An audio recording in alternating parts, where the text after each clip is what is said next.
hoy, hermanos, entramos a una nueva sección de Génesis. Y en esta nueva sección, hermanos, vamos a poder ver un suceso que marcó la historia de la humanidad de por vida. Un suceso muy grande. Y me estoy refiriendo al suceso catastrófico del diluvio. ¿No es cierto? Pues el diluvio marcó la humanidad muy grandemente. Y este acontecimiento, hermanos, del diluvio, realmente cuando nosotros lo estudiamos, cuando nosotros los leemos, nosotros realmente podemos ver ahí que la gloria de Dios es desplegada. Porque ahí, hermanos, en el diluvio nosotros vamos a poder ver varios atributos de Dios. Vamos a poder ver su santidad, pero también, por otro lado, vamos a ver su ira en contra del pecado, su misericordia, su poder, su sabiduría, etcétera. Vamos a ver varios atributos de Dios, un despliegue total de su gloria. Y aparte, hermanos, también el diluvio nos va a enseñar que la obediencia a Dios trae bendición y la desobediencia a Dios trae juicio. Trae juicio. Entonces, estas dos cosas las vamos a poder ver también en el diluvio. Y esta sección, hermanos, del diluvio abarca todo Génesis 6 hasta el Génesis 9. O sea, abarca varios capítulos, Génesis 6, 7, 8 y 9. Todos, o sea, son varios capítulos en el cual nosotros podemos encontrar este tema del diluvio. Pero como siempre, hermanos, lo hemos hecho, vamos a ir estudiando versículo por versículo para entender un poco más esta historia, para poder entender más qué es lo que Dios quiere enseñarnos en esta historia, y vamos a ir viendo a detalle, ¿ok? Así que el día de hoy, hermanos, únicamente vamos a estudiar Génesis capítulo 6, versículo 1 al 5, ¿ok? Génesis capítulo 6, versículo 1 al 5. Así que si me acompañas en tu Biblia para poder leer Génesis capítulo 6, versículo 1 al 5. Y dice así la palabra del Señor. Aconteció que cuando comenzaron los hombres a multiplicarse sobre la faz de la tierra y les nacieron hijas, que viendo los hijos de Dios que las hijas de los hombres eran hermosas, tomaron para sí mujeres, escogiendo entre todas. Y dijo Jehová: no contenderá mi espíritu con el hombre para siempre, porque ciertamente él es carne, mas serán sus días 120 años. Había gigantes en la tierra en aquellos días, y también después de que se llegaron los hijos de Dios a las hijas de los hombres, y les engendraron hijos. Estos fueron los valientes que desde la antigüedad fueron varones de renombre.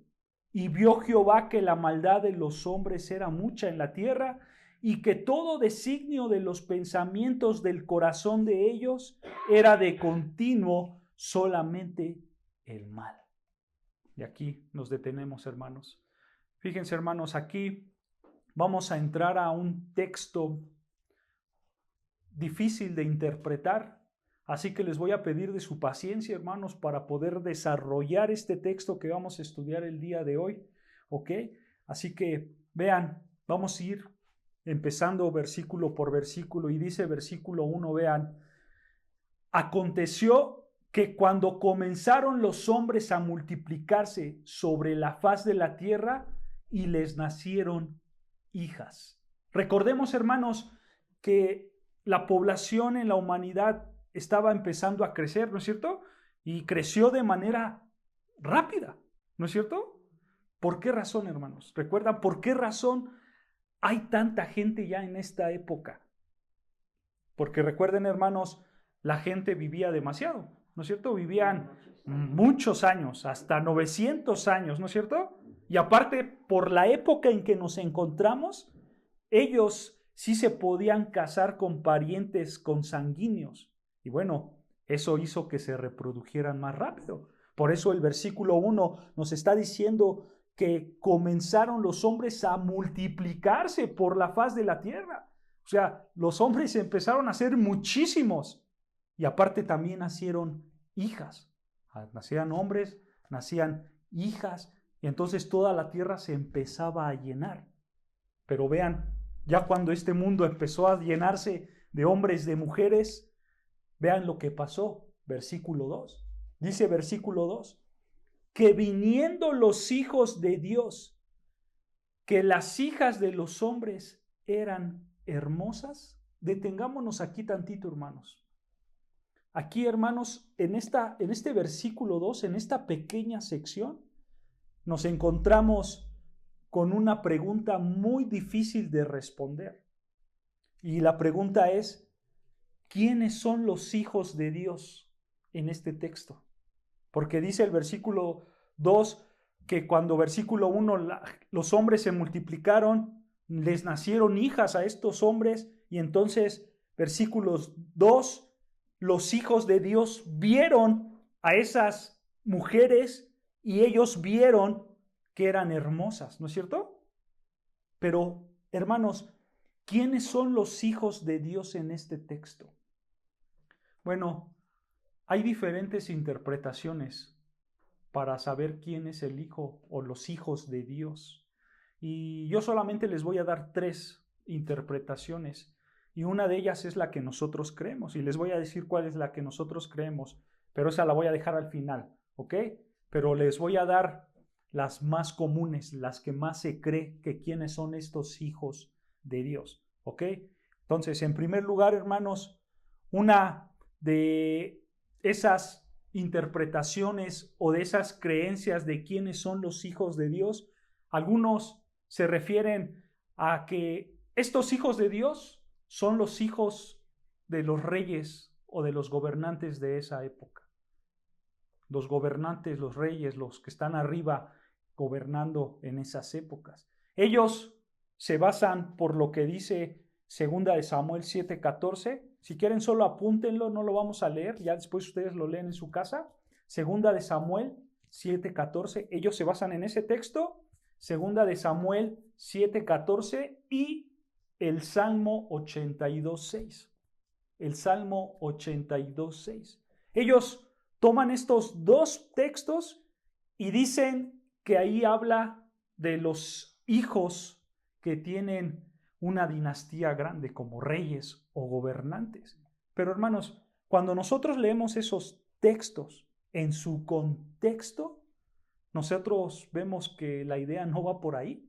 Porque, por ejemplo, el pasaje de 2 de Samuel 7:14, cuando ustedes lo lean, hermanos, ustedes se van a dar cuenta que ese pasaje está hablando del Mesías. Porque recuerdan que en ese pasaje Dios le habla a David y Dios hace un pacto con David, que se le conoce el pacto davídico, cuando Dios le dice, tú David, por medio de tu descendencia va a reinar alguien por siempre, ¿no es cierto?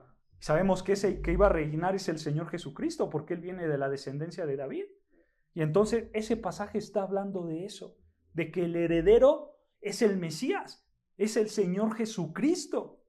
Pero algunos toman ese pasaje y dicen, como ahí habla del Hijo de Dios, entonces son los hijos que está mencionando Génesis 6:2. Y entonces sacan ese texto de contexto, ¿no es cierto? O también ellos utilizan el Salmo 82:6. Porque vean, ahí acompáñenme, vean lo que dice el Salmo 82:6. Salmo 82, versículo 6. Salmo 82, versículo 6. Vean lo que dice.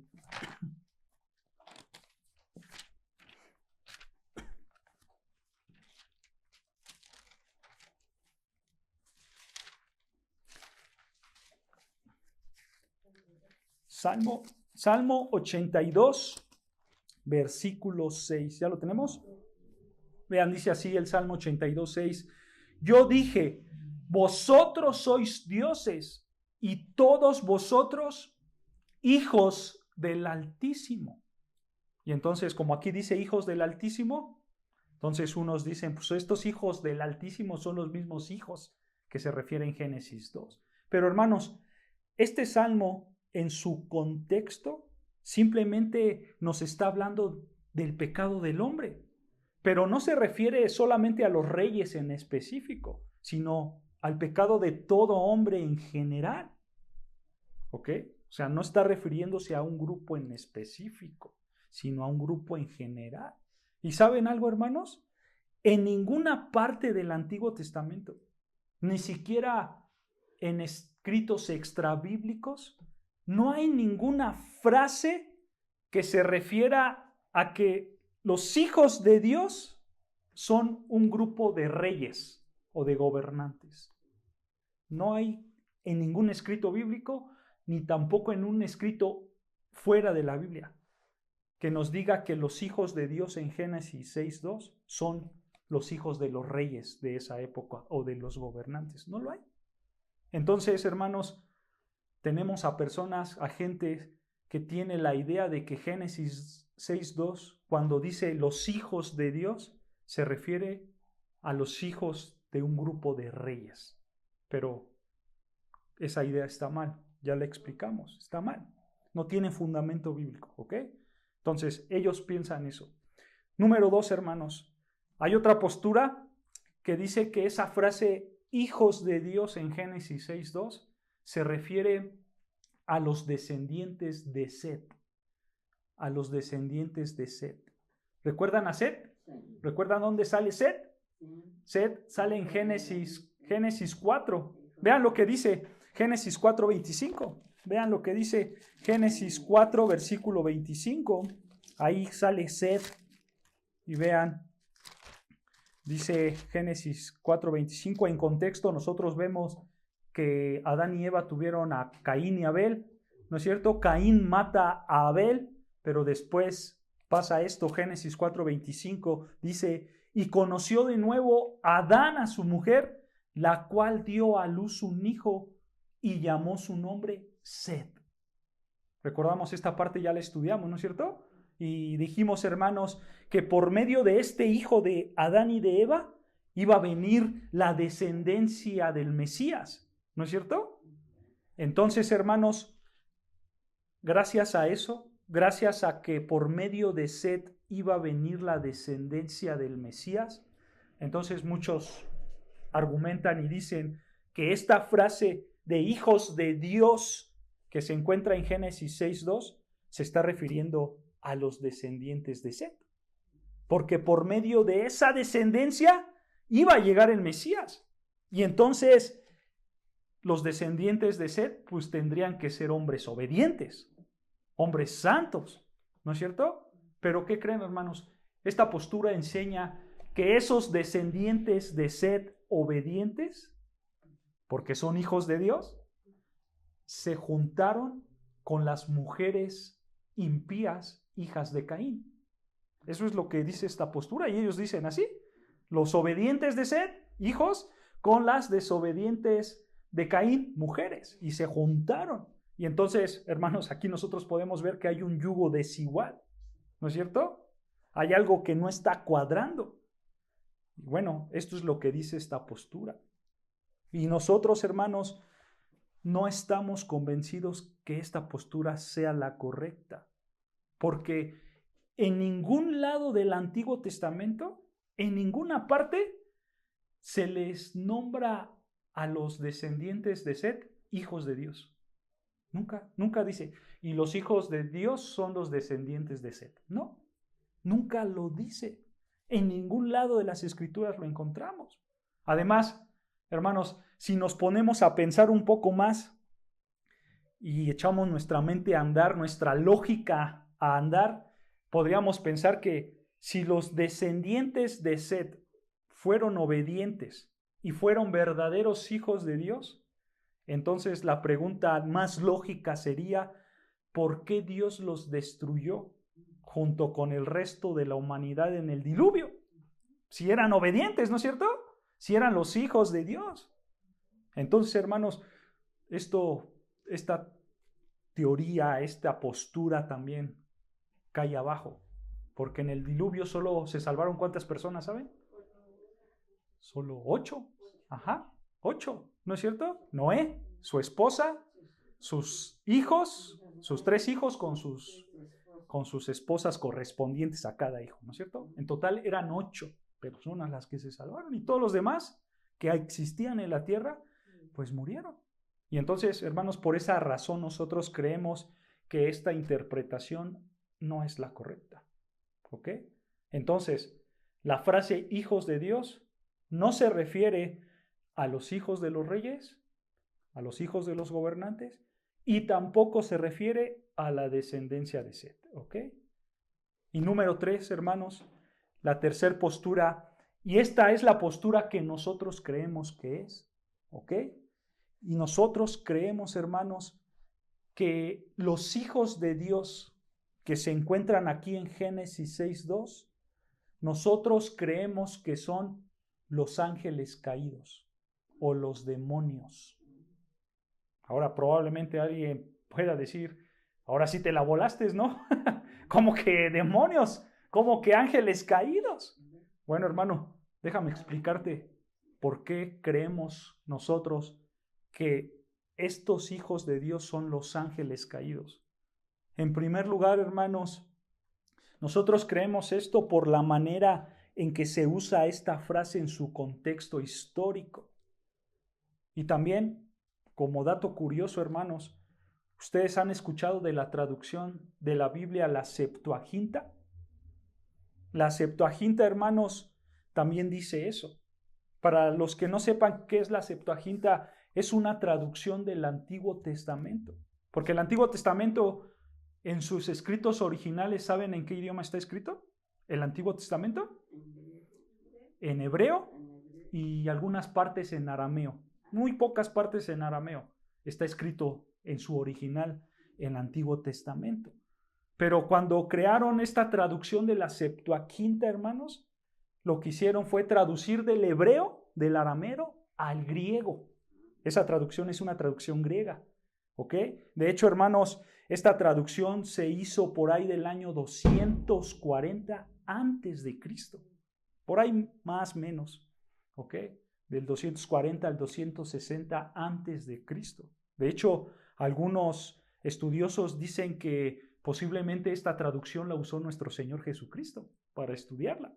Y bueno, ahí en esa traducción, hermanos, de la Septuaginta, aparece que los hijos de Dios son los ángeles caídos o son los demonios. Pero también, hermanos, hay un historiador muy famoso de la época del Señor Jesucristo, un poco más de la época de los apóstoles, que se llama Josefo. Era un historiador judío famoso de esa época. Y Josefo, hermanos, también afirma lo mismo. También afirma que los hijos de Dios en Génesis 6:2 eran ángeles caídos, eran demonios. Y aparte, hermanos, ¿saben también quién afirma esta idea? Y ya lo vamos a ver más adelante. Algunos apóstoles, algunos seguidores del Señor Jesucristo que están aquí en la Biblia, cristianos de la época de los apóstoles, afirman también esta idea. Y esto se los digo porque, hermanos, para que ustedes sepan y vean que esta postura ya se tenía desde muchos años atrás, ¿no? En la antigüedad. Ellos adoptaron esta interpretación y ellos creían esta interpretación. Pero, hermanos, específicamente, ¿cómo podemos probar en la Biblia que esta interpretación es correcta? ¿Cómo nosotros podemos probar con la Biblia que los hijos de Dios aquí en Génesis 6:2 son ángeles caídos o demonios? Bueno, lo vamos a ver, porque vean, dice Génesis 6:2, vean lo que dice, ya lo leímos, pero lo volvemos a leer. Génesis capítulo 6, versículo 2 dice que viendo los hijos de ¿quién? De Dios. Esa frase, hermanos, hijos de Dios, en hebreo es Bene Elohim. Bene Elohim. Bene es hijo y Elohim, Dios. Se traduce como hijos de Dios. Bene Elohim. ¿Ok? Ahora, vean lo que dice uno de los libros más antiguos que tenemos en la Biblia, que es el libro de Job. Este libro, hermanos, de Job, no se sabe exactitud cuándo fue escrito, pero hay varios argumentos que apuntan a que es el libro más antiguo de las Escrituras. Y vean ahí en Job, hermanos, vamos a ver esa frase de Bene Elohim, pero vamos a ver cómo lo utilizan, en qué contexto utilizan esta frase de Bene Elohim, de hijos de Dios. Así que acompáñame a Job, hermanos, a Job capítulo 1, versículo 6. Vean lo que dice, que va a ser la misma frase que encontramos en Génesis 6:2, Bene Elohim. Job capítulo 1, versículo 6. Solamente quiero que veas en qué contexto se utiliza esa frase de Bene Elohim. ¿Ya lo tenemos? Job capítulo 1, versículo 6. Vean, dice Job capítulo 1, versículo 6. Un día vinieron a presentarse delante de Jehová. ¿Quiénes? Los hijos de Dios, o sea, los Bene Elohim en hebreo. Entre los cuales vino también ¿quién? Satanás.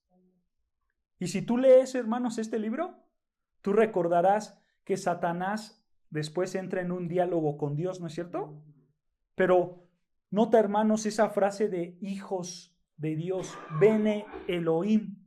Aquí, hermanos, se está refiriendo a ángeles santos, incluyendo a Satanás, porque el texto nos está diciendo que Dios mandó a llamar a los hijos de Dios, o sea, a los ángeles santos, e incluyendo a Satanás. Está hablando de una esfera angelical, no una esfera terrenal. ¿Ok? Entonces vean, ¿en qué contexto se está utilizando esta frase de Bene Elohim, de hijos de Dios, en una esfera angelical? Otro texto, hermanos, vean lo que dice más adelante Job 2:1, misma idea.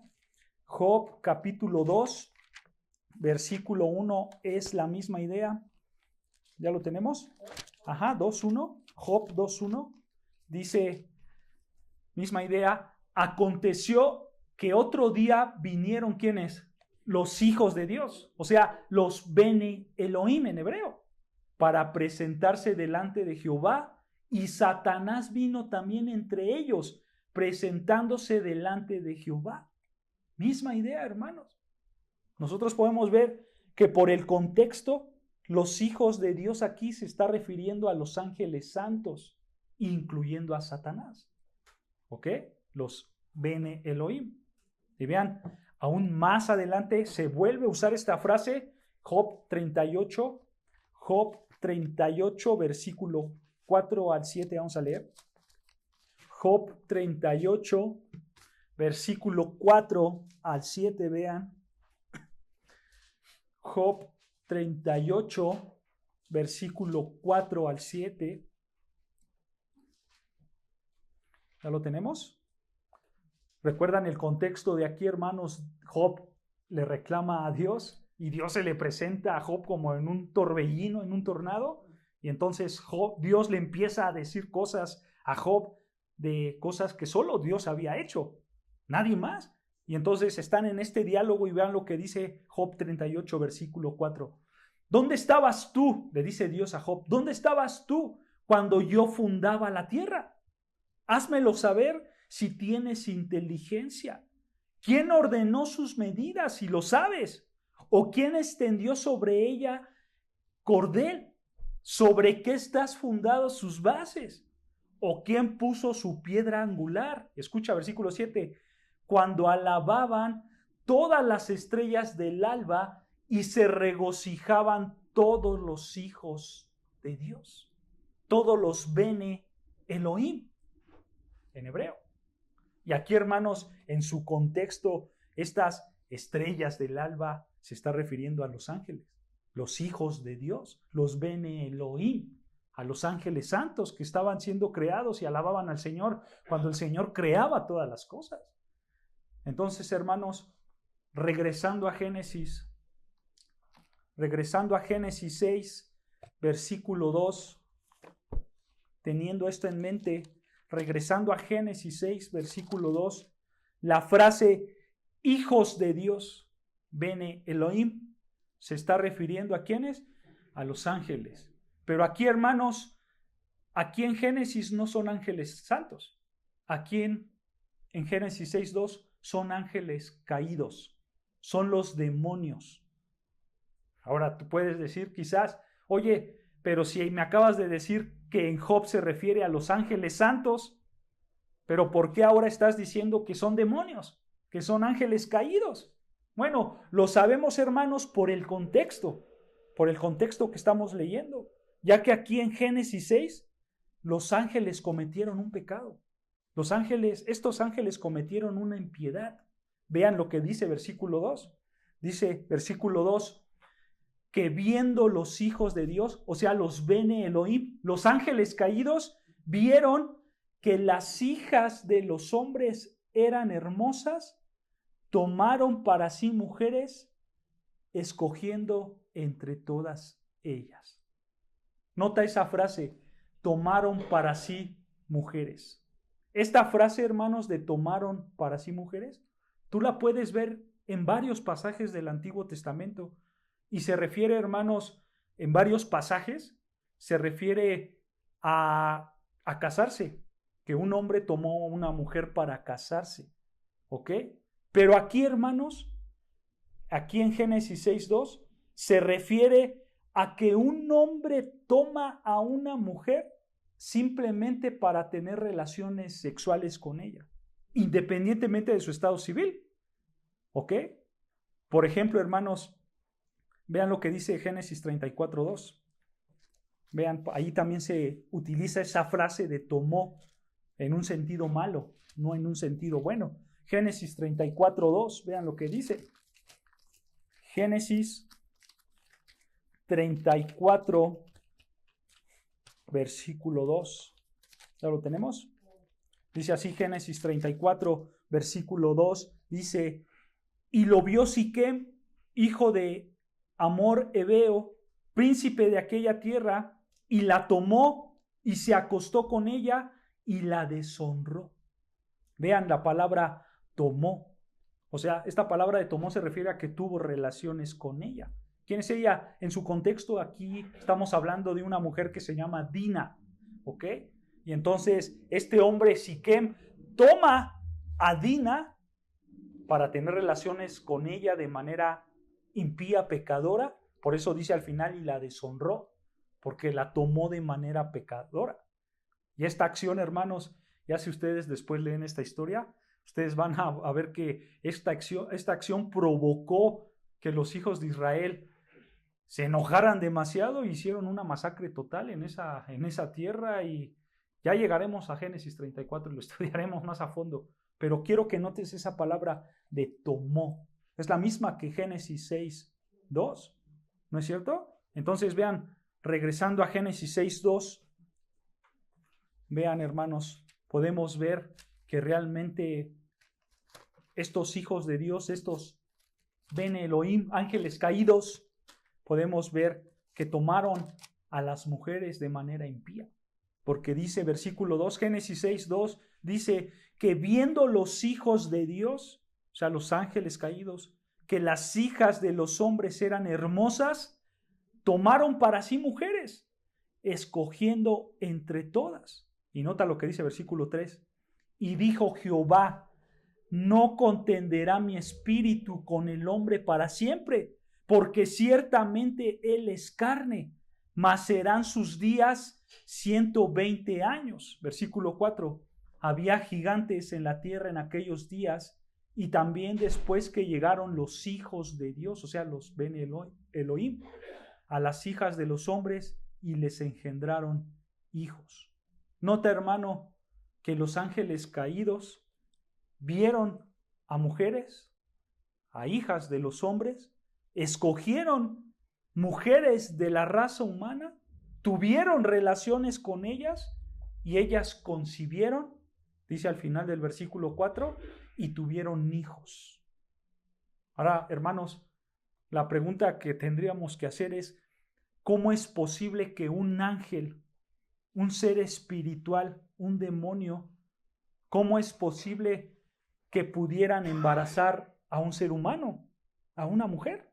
¿Cómo es posible? No, porque eran espíritus. Los ángeles son espíritus, ¿no es cierto? Lo más lógico, hermanos, pensar, por supuesto, lo más lógico pensar es que los demonios tuvieron que haber poseído a hombres para así unirse a mujeres. Eso es lo más lógico, el pensar, que ellos poseyeron a hombres y así se pudieron unir a estas mujeres. Y hermanos, pensamos esto, pensamos que probablemente fue así. ¿Por qué? Porque nosotros podemos ver en las Escrituras que los demonios sí pueden poseer a personas. O sea, pueden meterse al cuerpo de una persona, de un humano, y controlarlo. ¿Recuerdan lo que pasó con el endemoniado Gadareno? Ahí en Marcos 5. Si tú lees Marcos 5, ahí te vas a encontrar un hombre Gadareno que fue poseído por un demonio. ¿No es cierto? El mismo Judas, el que traicionó al Señor Jesucristo. Si tú lees Juan 13:27, ya después lo lees en tu casa, si quieres apúntalo. Allí en Juan 13:27, Juan dice que Satanás entró en él. O sea, lo poseyó Satanás, a Judas, el traicionero, en Juan 13:27. Y aparte, hermanos, también vemos una idea que el Señor Jesucristo nos da. Y ahí quiero que tú me acompañes a Mateo 22:30. Vean lo que dice Mateo 22:30.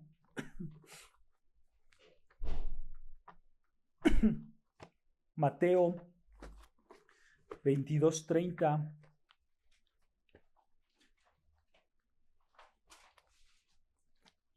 Mateo capítulo 22, versículo 30. ¿Ya lo tenemos? Vean lo que dice Mateo 22:30. Dice así la palabra del Señor.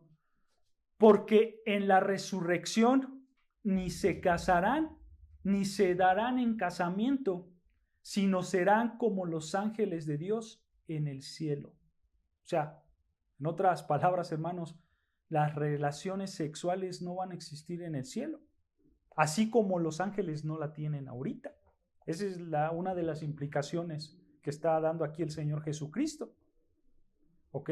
Entonces, ¿cómo es posible que estos ángeles espirituales, demonios, cómo es posible que embarazaran a un ser humano, a una mujer? Pues lo más lógico pensar, hermanos, es que ellos poseyeron a hombres, como ya lo estamos explicando. ¿Ok? Pero, hermanos, tampoco quiero descartar la idea que los demonios tuvieron relaciones físicas con las mujeres, ya que también nosotros podemos ver en las Escrituras, hermanos, que los ángeles sí pueden interactuar en cosas de los seres humanos, como por ejemplo comer. Está también, ya llegaremos ahí, pero está la historia famosa de Lot, cuando ángeles bajan a ver a Lot, y entonces hay una interacción con Lot. Lot les da de comer. En otra parte de la Biblia también unos ángeles bajan con Abraham, y Abraham también y Sara les dan de comer. Entonces podemos ver que los ángeles sí pueden tener una interacción física con el hombre. Pero bueno, hermanos, yo no me quiero aventurar tanto a esa postura. Yo prefiero irme quizás a lo más lógico y pensar que estos demonios poseyeron a hombres y así pudieron tener relaciones con las mujeres. ¿Ok? Obviamente, hermanos, esto no fue algo normal o esto no fue algo natural. Esto fue una violación total al matrimonio santo de Dios. ¿Y saben algo, hermanos? El Nuevo Testamento también afirma que este acto que hicieron los demonios, los ángeles caídos, fue condenado por Dios. Y hermanos, estos textos que veremos, que vamos a estudiar del Nuevo Testamento ahorita, son claves para apoyar esta interpretación de que los hijos de Dios en Génesis 6:2 son ángeles caídos, son demonios. Así que pongan atención en estos textos que vamos a leer, porque estos textos apoyan esa idea. Así que acompáñame, ven lo que dice Primera de Pedro 3:19. Primera de Pedro 3:19. Primera de Pedro 3:19, vean lo que dice. Primera de Pedro 3:19, ¿ya lo tenemos?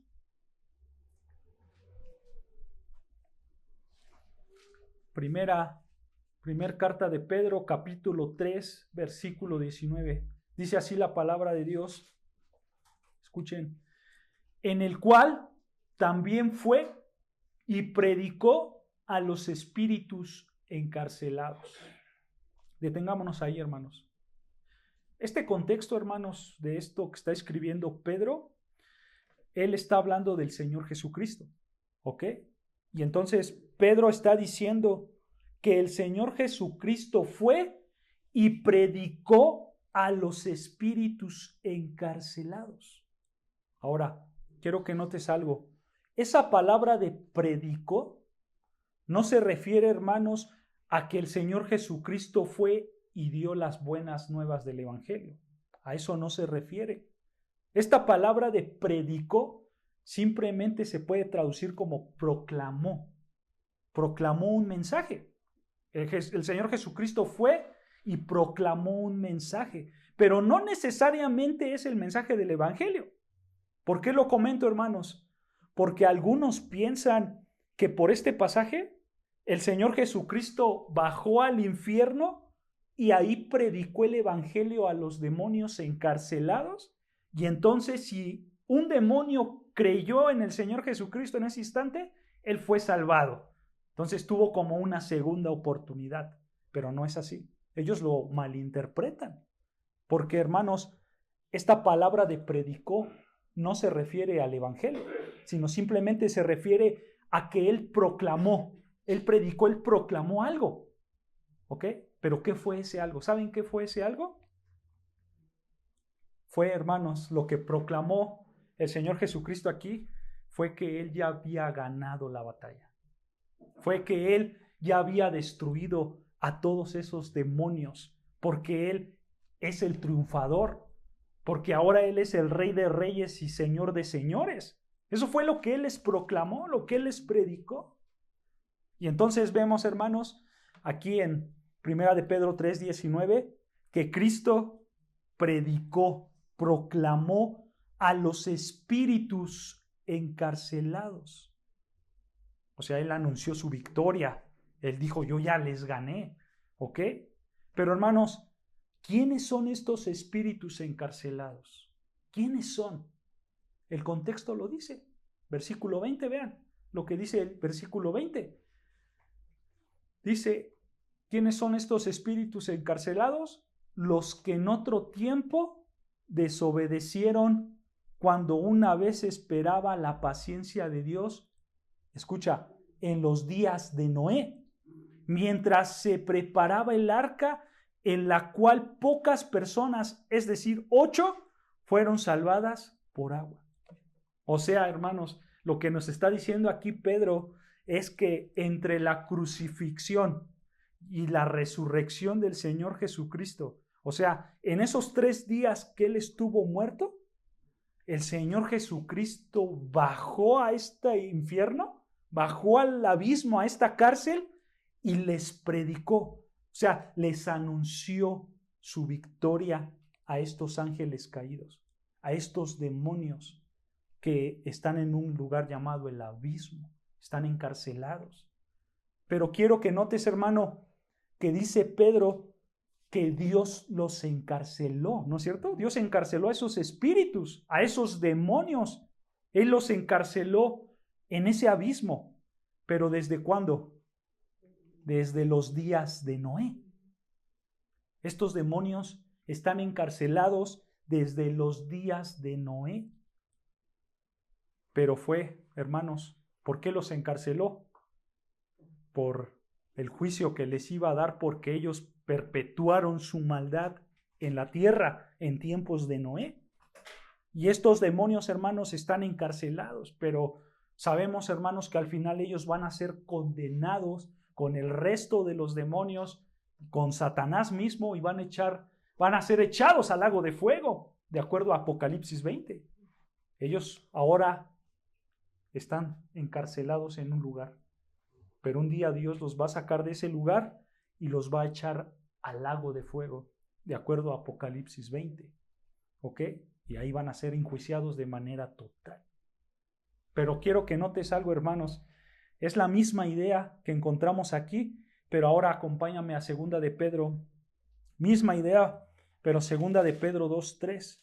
Entonces vean, aquí en 1 de Pedro 3:19 estamos viendo que estos espíritus encarcelados fueron encarcelados porque ellos pecaron en tiempo de Noé. Es lo que estamos estudiando en Génesis 6:2. ¿No es cierto? Son los hijos de Dios, son los ángeles caídos, que ellos pecaron en contra de Dios por tener relaciones con mujeres humanas. Y entonces Dios los toma y los encarcela. Y misma idea, 2 de Pedro, capítulo 2, versículo 3. Aquí en su contexto, hermanos, de 2 de Pedro 2:3, nosotros vemos que Pedro está hablando de condenación, de cómo Dios va a condenar al pecado y que Dios va a traer un terrible juicio al pecador, pero especialmente al falso profeta. ¿Ok? Y entonces da Pedro varios ejemplos de cómo Dios juzga la maldad. ¿Está escuchando? De cómo Dios juzga la maldad, ¿ok? Vean versículo 3. Dice versículo 3. Y por avaricia harán mercadería de vosotros con palabras fingidas, hablando de los falsos profetas. Y vean, sobre los tales, ya de largo tiempo la condenación no se tarda y su perdición no se duerme. O sea, lo que está diciendo aquí Pedro, hermanos, es que los falsos profetas siguen haciendo de las suyas. Ellos siguen hiriendo, ellos siguen engañando a la iglesia de Cristo. Ellos siguen hablando sus mentiras. Ellos siguen viviendo una vida de pecado. Pero aunque ellos sigan haciendo todas estas cosas hasta el día de hoy, dice Pedro, tú falso profeta, no creas que te vas a escapar del juicio de Dios. El juicio de Dios te va a alcanzar y tú vas a ser enjuiciado. ¿Y sabes cómo? Dice Pedro, como lo marca el Antiguo Testamento. Así como Dios juzgó a los hombres en la antigüedad, así también los va a juzgar a ustedes. Y entonces ahora Pedro lo que hace es dar ejemplos de cómo castigó a los del Antiguo Testamento para a los de ahora. Y vean, dice versículo 4, ¿ya lo tenemos? Dice, porque si Dios no perdonó a quienes, a los ángeles que pecaron, sino que arrojándolos al infierno, los entregó a prisiones de oscuridad. Él se está refiriendo a los ángeles que vemos en Génesis 6:2. ¿Cómo lo sabemos? Por lo que sigue diciendo. Escucha, para ser reservados al juicio, y si no perdonó al mundo antiguo, sino que guardó a Noé, pregonero de justicia, con otras 7 personas, trayendo el diluvio sobre el mundo de los impíos. Y si condenó por destrucción a la ciudad de Sodoma y de Gomorra, y Pedro sigue dando ejemplos, hermanos. Pero yo quiero, hermanos, que vean la primera parte, porque aquí la idea, hermanos, es que estos ángeles que pecaron del versículo 4 están en prisiones de oscuridad, ¿no es cierto? Pero ellos son los mismos hijos de Dios, son los mismos ángeles caídos, son los mismos demonios que se mencionan en Génesis 6:2, porque después Pedro empieza a hablar de Noé, de esa historia que pasó ahí, ¿no es cierto? Entonces, hermanos, podemos ver que estos ángeles caídos, demonios, poseyeron a hombres para tomar mujeres y así esparcir su maldad sobre la faz de la tierra. Y entonces nosotros vemos que cuando Dios vio eso, Dios tomó a estos demonios y los encarceló en la oscuridad, en el abismo, en un lugar específico, para que ahí los va a poner, para que después ellos sean juzgados y sean lanzados al lago de fuego. ¿Se dan cuenta? Vean otro pasaje, hermanos, que nos habla de la misma idea, que estos hijos de Dios, estos ángeles caídos, son eso. Vean, Judas, capítulo 1. De hecho, Judas solo tiene un capítulo. Judas, versículos 6 y 7. Es un libro atrás de Apocalipsis, ya es de los últimos Judas. Judas 6 y 7. Versículo 6 y versículo 7. Judas 6 y 7.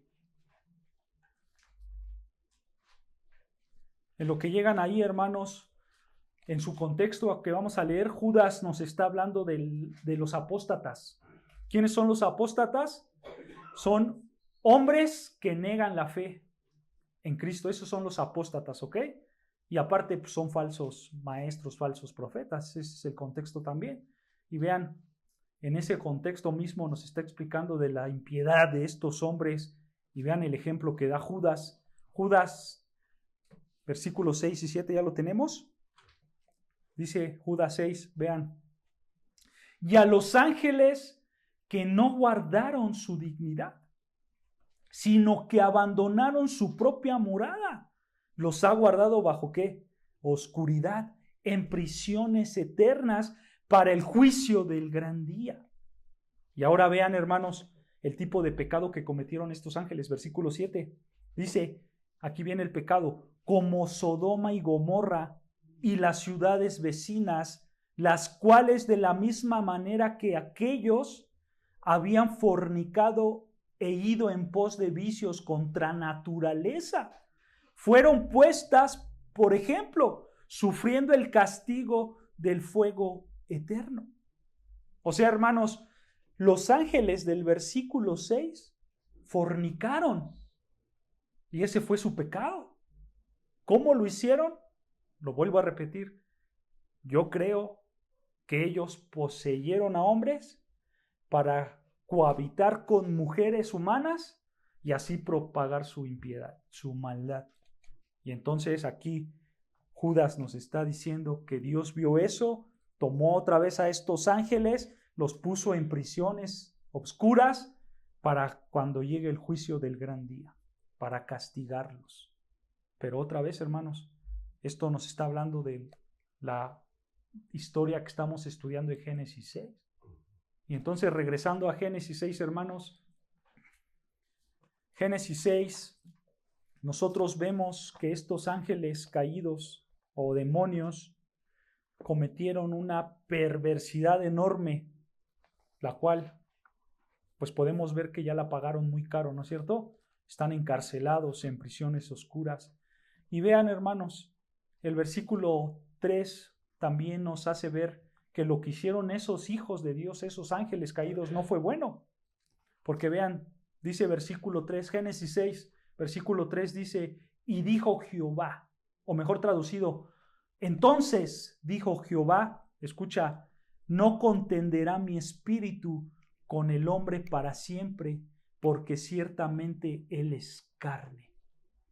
Nota cómo esto está confirmando que en el versículo 2 no se tomaron mujeres de manera inocente.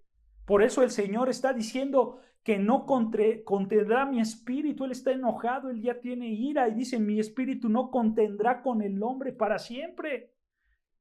Yo no voy a estar con el hombre por causa de su pecado, porque ciertamente él es carne. Pero sabes, hermanos, el Señor, aunque sí estaba enojado con la humanidad, aunque la humanidad estaba cayendo también en pecados muy grandes, ¿sabes algo? Aquí podemos ver también la misericordia de Dios en toda esta historia, porque Dios usó a dos hombres para que ellos proclamaran el evangelio, para que ellos proclamaran y la gente pudiera llegar al arrepentimiento. ¿Sabes cuáles son esos dos hombres que Dios usó en esta época? Uno, Enoc. Enoc, el que Dios se llevó vivo. ¿Recuerdan que ya lo estudiamos? Vean lo que dice Judas 1:14. Judas 1:14. Ahí podemos ver que Enoc predicaba. Vean, Judas 1:14, que es el único capítulo que tiene Judas. Judas 14. Dice así. Dice Judas 14. De estos también que profetizó Enoc desde séptimo, desde Adán. Está hablando del Enoc que se llevó Dios al cielo. Pero vean que aquí dice que él profetizó, o sea, él predicó. Él habló acerca de Dios para que los hombres se arrepintieran. O sea, quiero que veas, hermanos, que aunque los hombres empezaban a caer en impiedades grandes, Dios en su misericordia mandaba a personas para que ellos se pudieran arrepentir, para que proclamaran el evangelio. Y una de esas personas fue Enoc. Y la segunda, ¿saben quién fue, hermanos? Fue Noé. Fue Noé. Vean lo que dice segunda de Pedro 2:5. Ya lo leímos, pero vean otra vez segunda de Pedro 2:5. Podemos ver que Noé también predicaba en esa época. Segunda de Pedro 2:5. Dice, segunda de Pedro capítulo 2, versículo 5. Y si no perdonó al mundo antiguo, sino que guardó a Noé, pregonero o predicador de justicia. Detengámonos ahí, hermanos. Vean, hermanos, que el Espíritu de Dios empezaba a llamar gente al arrepentimiento a través de Noé y de Enoc. ¿No es cierto? Y hermanos, realmente Dios estaba siendo paciente. Dios estaba siendo misericordioso, porque la maldad de los hombres estaba creciendo, y ya lo veremos ahorita en el versículo 5. Pero hermanos, ¿tú sabes algo? Aquí podemos ver algo pues muy grande, y es que la paciencia de Dios tiene un límite. Tiene un límite. Y aquí Dios establece un límite, porque dice, ciertamente yo veo que ustedes pecan. Ciertamente yo veo que ustedes son hombres pecadores. Y les voy a ayudar, mandándoles a gente que le prediquen de mí para que ustedes alcancen el arrepentimiento y cambien sus vidas. Pero hay un límite. No es por siempre.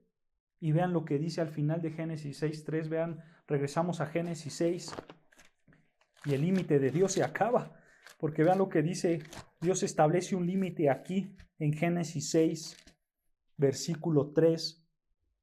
Y dice, y dijo Jehová, no contenderá mi espíritu con el hombre para siempre, porque ciertamente él es carne. Y escucha el límite, mas serán sus días 120 años. Dios puso un límite. En otras palabras, hermanos, el hombre tendría 120 años como plazo máximo para que se arrepintieran de su pecado y así clamaran a Dios por misericordia. Dios pone un límite. Y esto, hermanos, nos debe de ayudar también a entender que si nosotros pecamos contra Dios, probablemente ahorita no pase nada, pero ten por seguro que Dios va a poner un límite, porque a Dios no le gusta el pecado. Dios no comparte con el pecado. Y cuando se acabe ese plazo, Dios te va a castigar. Y mira que castigó a estos hombres. Pero Dios les dio 120 años para que ellos se arrepintieran. Ahora, algunas personas, hermanos, o incluso hasta nosotros mismos podríamos pensar que estos 120 años se refieren a que Dios acortó la longevidad de los hombres. Porque recuerdan, ¿cuántos años vivían antes los hombres? 800, 900, ¿no es cierto? Y entonces muchos dicen, pero ahora van a vivir 120 años. Pero la idea no es por ahí, hermanos. Estos 120 años no tienen nada que ver con la edad del hombre, sino lo que está diciendo el texto en su contexto es que estos 120 años es el tiempo de oportunidad que Dios les está dando a estos hombres para que ellos se arrepientan, porque si no se arrepienten, los iba a enjuiciar. ¿Cómo? Con el diluvio. Con el diluvio. O sea, la misericordia de Dios fue tan grande que les dijo a estos hombres, yo les voy a dar 120 años para que se arrepientan. Pues sabemos que no, porque el diluvio cayó, ¿no? Pero vean la gran misericordia de Dios, ¿no es cierto? El amor que tiene Dios para la raza humana, que no las extermina de un jalón, sino que Él es paciente, pero esa paciencia se acaba. Y lo vuelvo a repetir, lo mismo puede pasar con nosotros. Hay que ser temerosos de Dios, hermanos, porque el temor de Dios nos puede llevar a la santidad. ¿No es cierto? Pero hermanos, yo quiero que notes aquí que la perversidad del ser humano para esta época ya era enorme. Bueno, hoy en día sigue igual. La perversidad hoy en día sigue enorme, ¿no es cierto? Pero para este entonces, que Dios les concede 120 años que se arrepientan, pues sabemos que no fue así. Dios dijo, en lo que Noé construye el arca, yo les voy a dar esa oportunidad para que ustedes se arrepientan. Pero a pesar de ese tiempo, hermanos, ¿cuántas personas fueron salvadas por Dios? 8, solo 8. Nadie se arrepintió. O sea, la perversidad del hombre estaba en niveles extremadamente altos.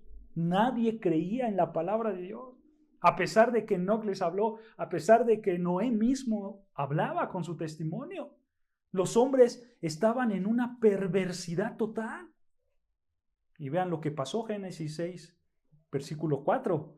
Vean, Génesis 6, versículo 4, dice, había gigantes en la tierra en aquellos días. Detengámonos aquí, hermanos. Quiero hacer una pregunta. ¿Quiénes son estos gigantes? Habían gigantes. Algunos piensan eso. Algunos piensan que ellos fueron el producto de la unión de los demonios con las mujeres. Algunos piensan eso y entonces esta unión sacó a estos gigantes. ¿Ok? Pero hermanos, nosotros no nos inclinamos con esa postura porque mira, la palabra gigante en hebreo es Nefilim. Nefilim. ¿Ok? Pero, hermanos, y tengo que decirlo, no se sabe con exactitud el significado de esa palabra Nefilim.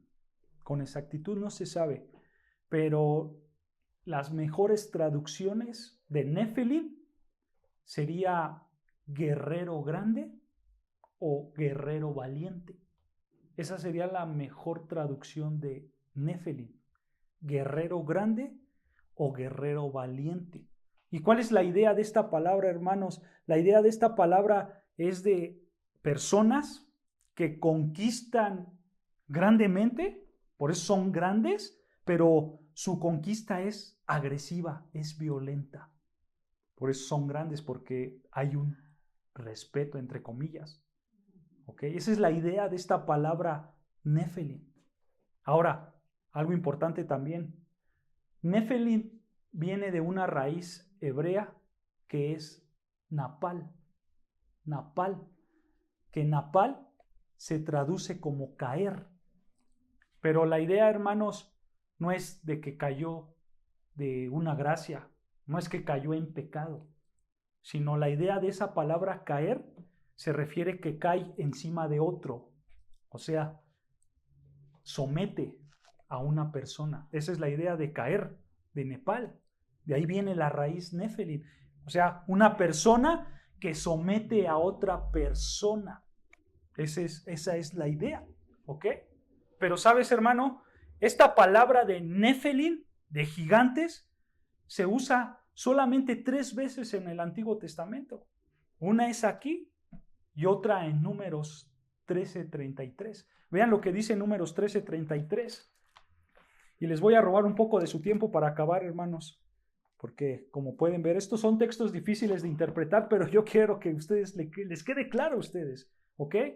Así que regálenme unos minutos más, hermanos. Vean lo que dice Números 13:33. Números capítulo 13, versículo 33.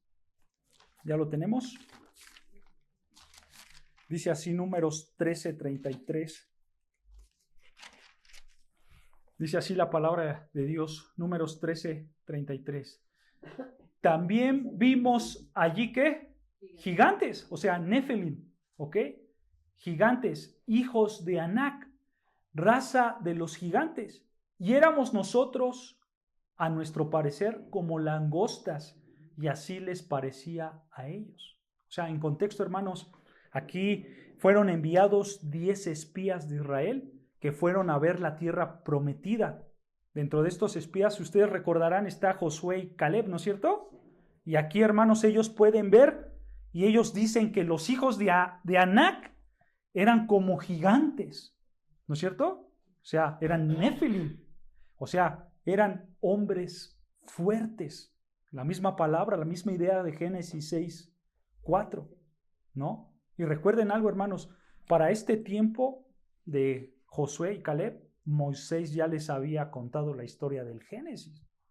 Entonces, probablemente esta palabra de Nefilim se refiere a guerreros fuertes, a guerreros valientes que sometían personas.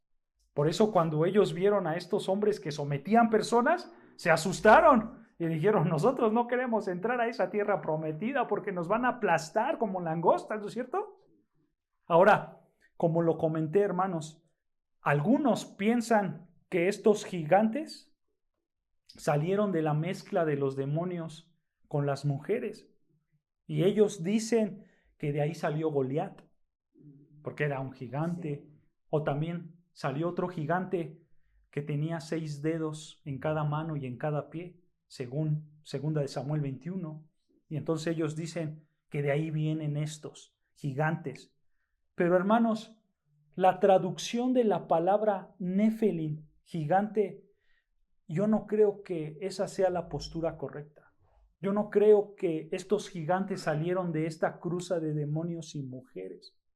Porque aparte, vean lo que dice Génesis 6:4, y yo creo que esto va a aclarar un poco más la idea. Vean lo que dice Génesis 6, versículo 4.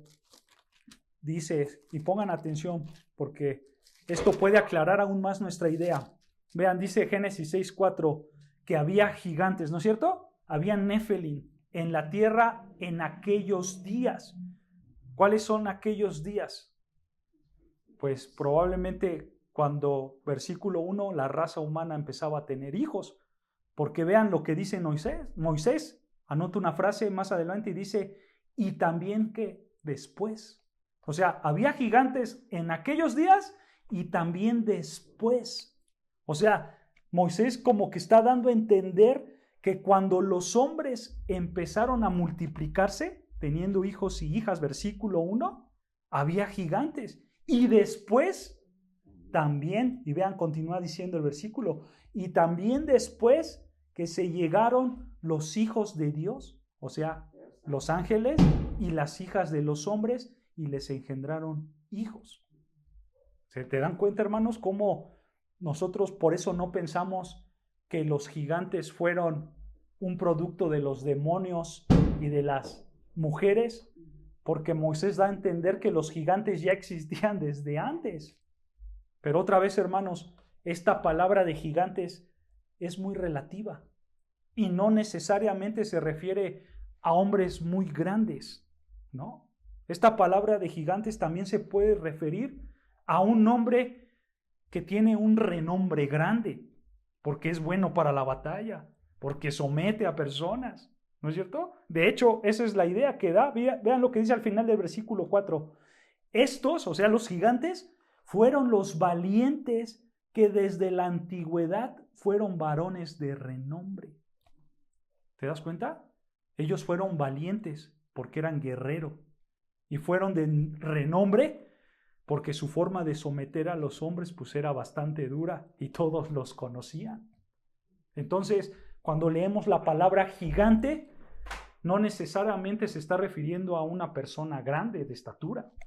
Puede referirse también a una persona que tiene un renombre porque es guerrero, porque somete a personas. ¿Se dan cuenta, hermanos? Espero que me hayan entendido. Y esto, hermanos, por así decirlo, es la antesala del diluvio. Y ahora nota lo que sucede después de esto y ya vamos a ir acabando. Y dice versículo 5, y vio Jehová. ¿No es cierto? Vio Jehová.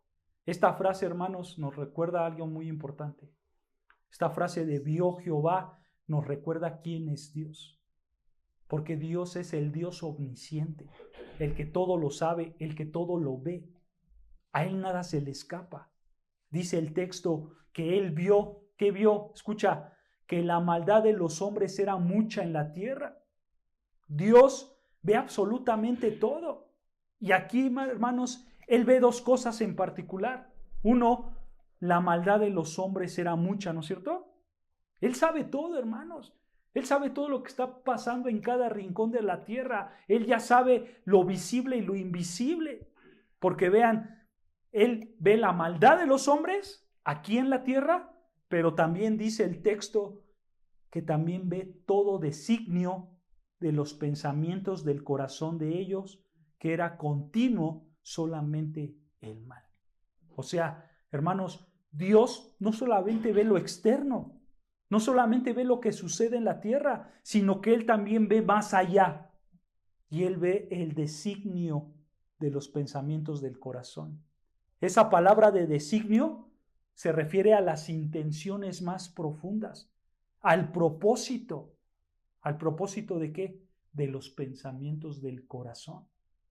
En otras palabras, hermanos, Dios conoce cada intención, cada deseo, cada motivo que tú tienes.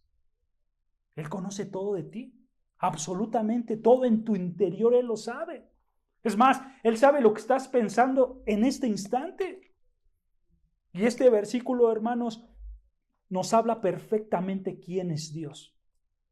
Porque Él es el omnisciente, el que todo lo sabe, el que todo lo conoce, al que nada se le escapa. ¿No es cierto? Pero también por otro lado podemos ver quién es el hombre. ¿Quién es el ser humano?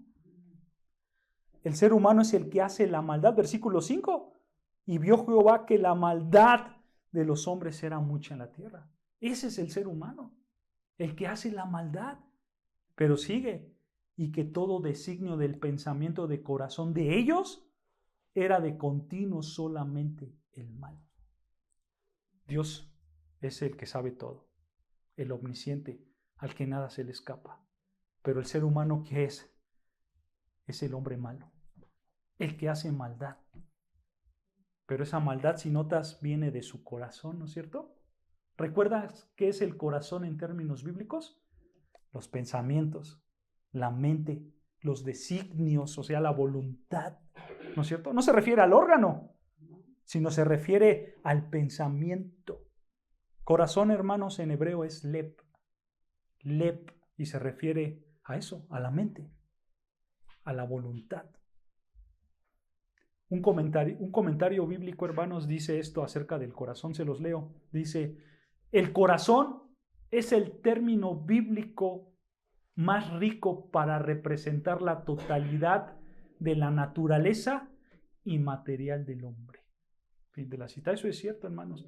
En otras palabras, cuando tú ves la palabra corazón, simplemente tú vas a ver ahí cómo el ser humano va a ser representado en su ser interior, lo que es el ser humano tal cual, ¿no es cierto?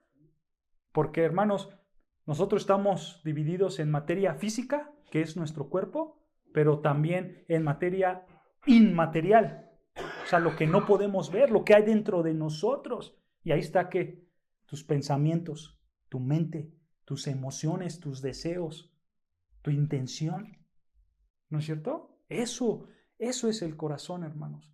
Y sabes, eso lo conoce Dios. Dios conoce todo de ti, todo en tu interior.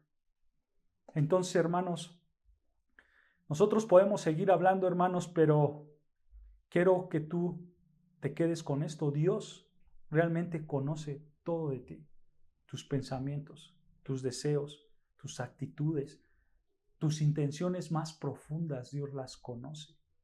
Dios conoce todo. A Él no se le escapa nada. Y es mejor que nosotros guardemos nuestro corazón a un Dios santo, porque si no nos pasará como aquellos hombres. Vamos a tener un tiempo y ese tiempo se nos puede acabar, hermanos. ¿No es cierto? Por cuestiones de tiempo lo voy a dejar aquí, hermanos, porque este versículo 5 y el versículo 6 son muy importantes y quiero verlos a detalle. Ya no nos alcanza el tiempo, es más, ya hasta me pasé.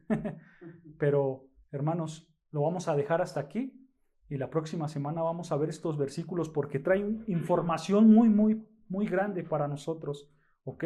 Así que hasta aquí lo dejamos, hermanos.